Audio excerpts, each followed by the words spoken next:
Saudi Arabia करेगा Dubai को बर्बाद। सऊदी का ये प्रोजेक्ट किसी साइंस फिक्शन मूवी से कम नहीं है। सऊदी का plan, Dubai bang bang. Dubai, जो कि यूएई का एक पॉपुलर स्टेट है, जो कि पूरे वर्ल्ड के लोगों को अपनी तरफ आकर्षित करता है अपने मॉन्यूमेंट की वजह से, जैसे दुनिया की सबसे ऊंची बिल्डिंग बुर्ज खलीफा, दुनिया का पहला 7 स्टार होटल बुर्ज अल अरब और Dubai museum of the future, और भी कई ऐसे मॉन्यूमेंट। और दूसरी तरफ है सऊदी अरेबिया, जो कि पूरे वर्ल्ड की मुस्लिम पॉपुलेशन को अपनी तरफ आकर्षित करता है मक्का मदीना की वजह से, और यहाँ का 70 to 80% टूरिज्म मक्का मदीना की वजह से ही आता है। लेकिन यहाँ पे दूसरे रिलीजन के लोगों को आना सख्त मना है। लेकिन अब सऊदी ये चाहता है कि पूरी दुनिया की नजरें उसके ऊपर हो, जिसकी वजह से उसने दुबई को बर्बाद करने की ठान ली है। लेकिन सऊदी ऐसा करेगा कैसे, तो आइए इसे समझते हैं। Why Saudi Arabia wants to destroy Dubai. अब जैसा कि मैंने आपको बताया कि दुबई में टूरिज्म लेवल काफी ज्यादा है और यहाँ पर करोड़ों लोग घूमने आते हैं, इंक्लूडिंग प्राइम मिनिस्टर्स। और यहाँ पे जो मॉन्यूमेंट है उनमें से सिर्फ बुर्ज खलीफा, जिसे बनाने में $1.5 बिलियन लगे थे, वो हर साल दुबई की गवर्नमेंट को $621 मिलियन का रेवेन्यू जनरेट कर देता है। और दुबई अल अरब होटल और Dubai museum of the future हर साल दुबई की गवर्नमेंट को $256 मिलियन का रेवेन्यू जनरेट कर देते हैं। और ये तो दुबई की कमाई का सिर्फ 10% हिस्सा है, क्योंकि इसकी इकोनॉमी ऑयल और नेचुरल गैस, रिटेल और ट्रेड के ऊपर डिपेंड करती है। और वहीं पे सऊदी वो टूरिज्म के हिसाब से सिर्फ 6.5% ही डिपेंडेंट है, और इसकी आधी से ज्यादा इकोनॉमी पेट्रोलियम और एसोसिएटेड इंडस्ट्रीज के ऊपर डिपेंड करती है। अब ये जो यूएई है, इसकी पॉपुलेशन है 10.2 मिलियन और दुबई की पॉपुलेशन है 3.60 मिलियन। अब ये जो पूरा यूएई है, यहाँ पर 1 लाख से भी ज्यादा मिलियनियर्स रहते हैं, और उसमें से 67,900 मिलियनियर्स सिर्फ दुबई में रहते हैं। और पूरे यूएई में 45 बिलियनियर्स रहते हैं, और उसमें से दुबई में 13 बिलियनियर्स रहते हैं। अब ये जो सऊदी है, इसकी पॉपुलेशन है 36.33 मिलियन, और यहाँ पे 3,13,000 मिलियनियर्स रहते हैं और 71 बिलियनियर्स रहते हैं। अब अगर पॉपुलेशन के हिसाब से देखा जाए तो सऊदी की पॉपुलेशन है 36.33 मिलियन और वहीं पे यूएई की सिर्फ 10.2 मिलियन। तब भी यूएई के पास इतने ज्यादा मिलियनियर्स और बिलियनियर्स हैं, तो यहाँ पे फिर से दुबई सऊदी को पीछे छोड़ चुका है। और इसीलिए सऊदी अरेबिया की गवर्नमेंट को ये डर है कि अगर ऐसे ही दुबई सऊदी से आगे निकलता रहा तो सऊदी की पहचान, उसकी इमेज उससे छिन जाएगी, जो कि बिल्कुल भी अच्छा नहीं होगा सऊदी अरेबिया के लिए। So that's why Saudi Arabia wants to destroy Dubai. But how will Saudi do this? Plan, project etcetera. First of all हमें ये समझना होगा कि दुबई को बर्बाद करना कोई बच्चों का खेल नहीं है, क्योंकि कई देशों ने ऐसा करने की कोशिश की थी। जैसे चाइना ने स्पेस लिफ्ट बनाने की कोशिश की थी, लेकिन वो अभी तक कंप्लीट नहीं हो पाया है। और सऊदी ने भी जेटर टावर बनाने की कोशिश की थी, लेकिन उसका भी काम आधे पे ही रुक गया था। लेकिन दुबई ने फ्यूचरिस्टिक बिल्डिंग बना के दिखाई है। लेकिन सऊदी ने अब एक प्रोजेक्ट के ऊपर काम करना चालू किया है, जिसका नाम है द लाइन। अब ये जो द लाइन प्रोजेक्ट है, ये साइंस और टेक्नोलॉजी का एक अलग मिक्सचर होने वाला है, जो कि सऊदी अरेबिया को एक अलग पहचान देगा। ये द लाइन प्रोजेक्ट एक 170 किलोमीटर एक लंबी लाइन होने वाली है। इसकी ऊंचाई 500 मीटर, मतलब ये आईफिल टावर से भी ज्यादा ऊंचा होने वाला है। चौड़ाई सिर्फ 200 मीटर और इसके अगल बगल बहुत बड़े बड़े शीशे लगे होंगे। और इसके अंदर एक पूरा शहर होगा, जिसके अंदर 9 मिलियन से भी ज्यादा लोग रहेंगे। और ये बनने वाला है सऊदी के नॉर्थ ईस्टर्न हिस्से में, जो कि रेड सी के पास है। और इसका रीजन होगा नियोम, जिसका मतलब होता है न्यू फ्यूचर। और ये 26,500 किलोमीटर के एरिया में फैला होगा। और यहाँ का क्लाइमेट काफी अच्छा होगा। जहाँ पे सऊदी के डेजर्ट में काफी गर्मी होती है, वहीं पर ये रेड सी के पास है, जिसकी वजह से यहाँ पे थोड़ी ठंडक होगी। और ये 95% नेचर को देखते हुए बनाया जाएगा। और इसके अंदर 10 बिलियन ट्रीज होंगे, ऐसा सऊदी गवर्नमेंट का कहना है। और ये पूरी तरीके से फ्यूचरिस्टिक होगा। और ये जो नियोम रीजन है, इसके अंदर 10 और प्रोजेक्ट्स होंगे, जिसमें से 4 प्रोजेक्ट के बारे में हमें बता दिया गया है।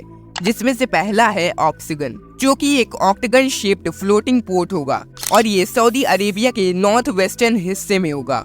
और ये 4.3 माइल तक फैला होगा। और ये एक नेक्स्ट जनरेशन इंडस्ट्रियल सेंटर होगा नियोम रीजन का। और ये एक स्मार्ट सप्लाई चेन के साथ साथ world first largest fully automated port होगा। सेकंड, रोजिना, जो कि पहला स्कीइंग रिजॉर्ट होने वाला है अरेबियन पेनिनसुला का, जो कि 2600 माइल के एरिया को कवर करेगा। और इसे पहले से ही बिड मिल चुकी है एशियन विंटर गेम्स 2029 की। और यहाँ पे तापमान विंटर्स में 0 डिग्री सेल्सियस से भी नीचे चला जाता है, लेकिन यहाँ पे कभी भी नेचुरल बर्फ नहीं गिरती है, जिसकी वजह से यहाँ की सारी बर्फ मैन मेड होने वाली है। और इसकी ओपनिंग डेट 2026 बताई जा रही है। थर्ड, सिंधाला, जो कि 840 किलोमीटर में फैला हुआ एक आइलैंड होगा, जो कि सिटी के कोस्ट के बाहर होगा। और यहाँ पर एक दिन में 2400 लोग होस्ट किए जाएंगे। और यहाँ पे करने के लिए बहुत कुछ होगा। और ये पहला प्रोजेक्ट होगा नियोम का, जिसकी ओपनिंग डेट 2024 बताई जा रही है। और इन सबसे बड़ा प्रोजेक्ट है द लाइन, और यह है सऊदी का $1 trillion plan to destroy Dubai, history of Saudi and UAE state Dubai. तो इसमें हम ये जानेंगे कि आखिर इन दोनों के पास इतना पैसा कहां से आया और इनके कमाई के सोर्सेस क्या क्या है। देखिए, 1900 में सऊदी कुछ ऐसा दिखता था और अब कुछ ऐसा दिखता है। और ऐसे ही दुबई 1950s में कुछ ऐसा दिखता था और अब कुछ ऐसा दिखता है। तो सऊदी के लिए 100 सालों में और दुबई के लिए 50 सालों में ऐसा क्या हुआ कि उनका नक्शा ही बदल गया। देखिए, सऊदी और दुबई ये दोनों ही रेगिस्तान में है, और रेगिस्तान में पानी का तो नामो निशान नहीं है। यहाँ पे मिलती है तो सिर्फ झुलसा देने वाली गर्मी, जिसकी वजह से इन दोनों का कोई भविष्य तो था नहीं। लेकिन उसी रेगिस्तान की जमीन के नीचे था इनका खजाना, मतलब तेल। और जब मार्च 1930 में सऊदी की गवर्नमेंट को पहली बार तमाम ऑयल फील्ड पर तेल मिला, तभी से सऊदी की अमीरी की शुरुआत हो चुकी थी। और ऐसे ही दुबई को 1966 में फतेह फील्ड पर पहली बार तेल मिला था, और दुबई का पहला एक्सपोर्ट 1969 में 180,000 बैरल तेल का हुआ था।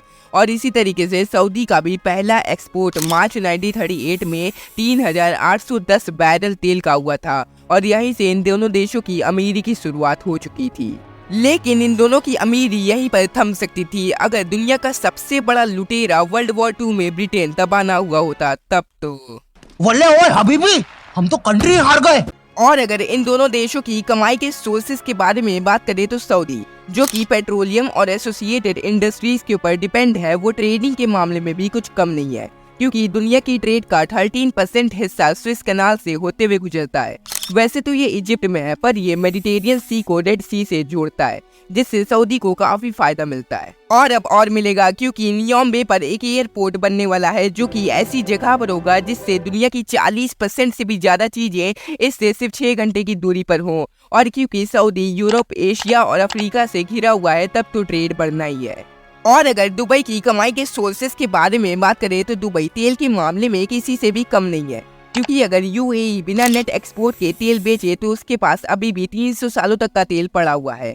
और ये रिटेल और ट्रेड भी करता है। और यूएई का टूरिज्म लेवल हर साल 10% से बढ़ता है दुबई की वजह से। मतलब इन दोनों के कमाई के सोर्सेस काफी हद तक सेम है, बस यूएई का टूरिज्म लेवल सऊदी से आगे। So this was the history of Saudi Arabia and Dubai. Next, is this Saudis project possible और नॉट? देखिए, ये जो सऊदी अरेबिया का नियोम प्रोजेक्ट है, इसके अंदर 10 प्रोजेक्ट है, जिनमें से 4 के बारे में हमें ऑलरेडी बता दिया गया है।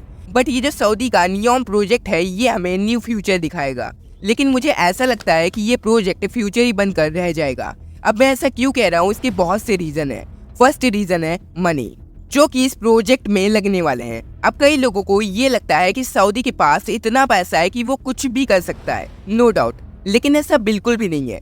क्योंकि अगर सऊदी या कोई भी देश अपना सारा पैसा किसी महंगे प्रोजेक्ट में लगा देगा तो उसकी इकोनॉमी का क्या होगा। तो नियोम प्रोजेक्ट में जो पैसा लग रहा है वो आने वाला है सऊदी की गवर्नमेंट की तरफ से बनाए गए sovereign wealth private public investment fund की तरफ से आएगा, जिसके पास $620 बिलियन है और ये $500 बिलियन देगा। पर और $500 बिलियन कहाँ से आएंगे? दरअसल ये जो नियोम प्रोजेक्ट है, पहले इसकी कंप्लीटिंग डेट 2030 बताई जा रही थी, जिसकी वजह से इसका एस्टिमेटेड कॉस्ट $500 बिलियन था। लेकिन अब इसकी कंप्लीट होने की डेट 2050 से भी आगे बताई जा रही है, जिसकी वजह से इसका एस्टिमेटेड कॉस्ट $1 ट्रिलियन तक पहुंच चुका है।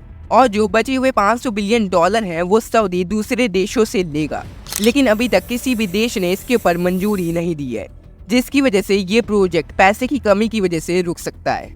Second reason, troubles of world. First of all, इस दुनिया में सिर्फ इंसान ही नहीं रहते हैं, बल्कि इस प्लेनेट पे एनिमल्स भी रहते हैं। और इस प्रोजेक्ट की वजह से इनको बड़ी तकलीफ होगी, क्योंकि द लाइन प्रोजेक्ट के अगल बगल जो बड़े बड़े शीशे लगे हुए हैं वो ऐसी तगड़ी सनलाइट रिफ्लेक्शन छोड़ेंगे कि उससे बर्ड और नीचे रहने वाले जानवरों की आंखें खराब हो जाएंगी और हम इंसान भी उससे कुछ बच नहीं पाएंगे।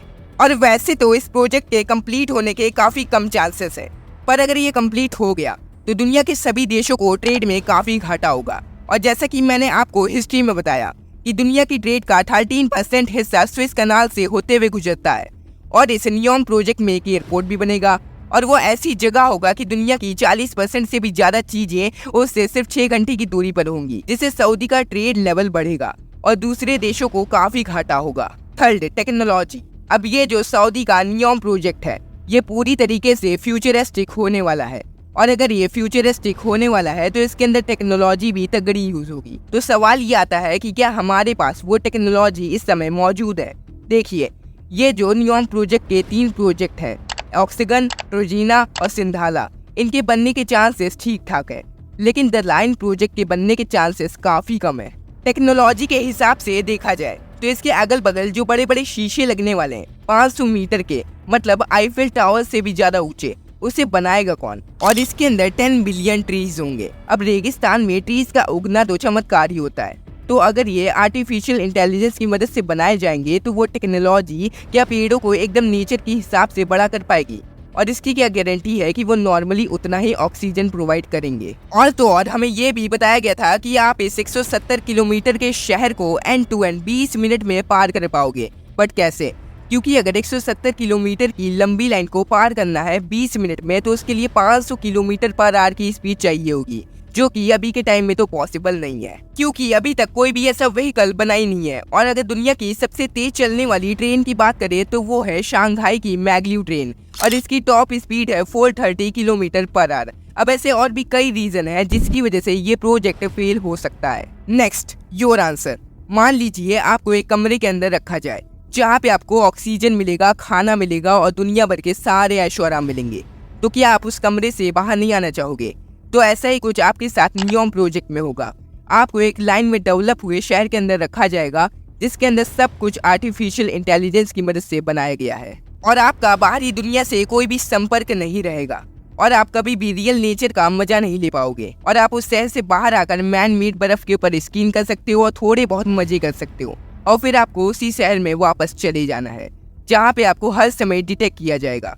तो क्या आप ऐसे शहर में रहना चाहोगे या नहीं? और आपके इसके बारे में क्या विचार है कि ये शहर कभी कंप्लीट हो पाएगा या नहीं? कमेंट करके जरूर बताइएगा। और आप सबका धन्यवाद इस वीडियो के साथ जुड़ने के लिए।